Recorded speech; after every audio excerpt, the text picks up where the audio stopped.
মুসলিমদের আবেগ যে বাবরি মসজিদ বহু বিতর্কে পড়ে আজকে ঠিক এই জায়গাটা ভয়েস মিশনের আশপাশে যে কোনো একটা জায়গায় বাবরি মসজিদ 6 ডিসেম্বর বেলা 12টার সময় হতে চলেছে এবং ভোটপুর বিধানসভার বিধায়ক যিনি আজকে এসেছিলেন ঠিক এই জায়গাটায় শিলান্যাস হবে 6 ডিসেম্বর এবং আশপাশে ভয়েস মিশনের আশপাশে কোনো একটা জায়গায় বাবরি মসজিদ স্থাপন হবে এবং আজকে সকালবেলা এসেছিলেন ভোটপুর বিধায়ক হুমায়ুন কবির। এই জায়গা দেখানোর চেষ্টা করবো বহু এলাকাবাসী রেজিনগরবাসী এবং যারা বেলডাঙ্গা মানুষ আছে তারা এখানে ভিড় জমাচ্ছে শুধুমাত্র জায়গাটা দেখার জন্য এবং মুসলিমদের আবেগ যে বাবরি মসজিদ বহু বিতর্কের পরে এই মসজিদ এই বেলডাঙ্গা বুকে হতে চলেছে 6 ডিসেম্বর। বিস্তারিত আমরা দেখবো জিআই এর পর্দায়।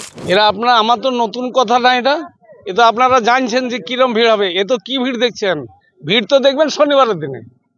আজকে কি ভিড়, এ তো আজকে শুনে নিল জায়গাটা একটু নির্ধারিত হয়েছে, তাই গ্রামের আশপাশে গ্রামের ছেলেপিলে এসেছে এখানে, তাই দেখতে বেড়াতে এসছে, তাই দেখে নিল।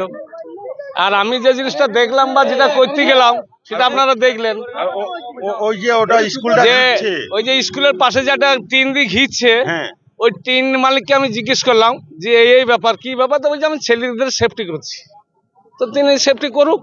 আমি বললাম ঠিক, আলহামদুলিল্লাহ, আপনি এটাও আপনাকে ধন্যবাদ যে ছেলেপিলিকে সেফটি করছেন। হ্যাঁ, এর আগে ছিল সেখানেও এরকম কেস ঘটেছিল, কিন্তু এখানে আর সে কেস ঘটার ক্ষমতা নেই।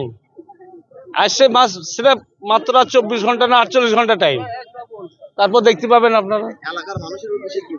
এলাকার মানুষের বলার নেই, এক কথায় হয়েছে যে জায়গা দেওয়া যাবে না। শনিবারের দিনে 6 ডিসেম্বর শনিবারের দিনে বহরমপুর থেকে রেজিনগর অব্দি টোটালি বন্ধ থাকবে। দেখবেন কি বলে রাজনীতির ব্যাপার আমি কিছু জানি না, বলতে পারবো না। অনেকে তো বলছে হুমায়ুন কবির রাজনীতির জন্যই মসজিদ করছে। না না না, এটা না, এটা আমাদের ঐতিহ্য, ইতিহাস। বাবরি মসজিদটা হচ্ছে ইতিহাস, সেই ইতিহাসটাকে আমাদের হুমায়ুন কবির সাহেব জাগাচ্ছেন। এটা আমাদের গর্বের বিষয় যে আজকে মুর্শিদাবাদের বুকে আমাদের বাবরি মসজিদটা তৈরি হবে, 6 ডিসেম্বরে শিলান্যাস হবে এবং 3 বছর ধরে এই মসজিদটা তৈরি হবে।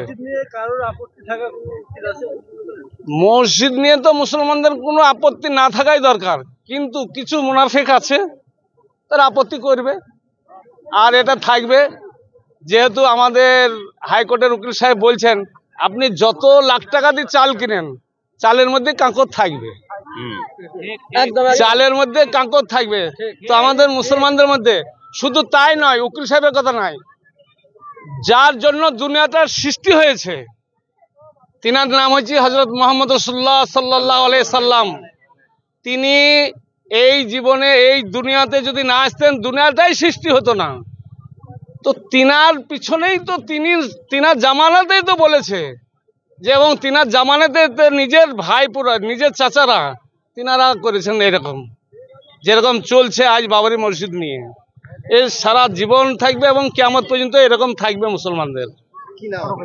আমার নাম মাওলানা তুরাবউদ্দিন। একটা কথা সকল ভাইকে বলা হচ্ছে, আগামী শনিবারে কাউকে ডাকার নেই, কাউকে মাইকিং নেই, আপনারা সকলে নিজে থেকে চলে আসবেন, ইনশাল্লাহ কোনো রকমের কোনো প্রভাব নাই।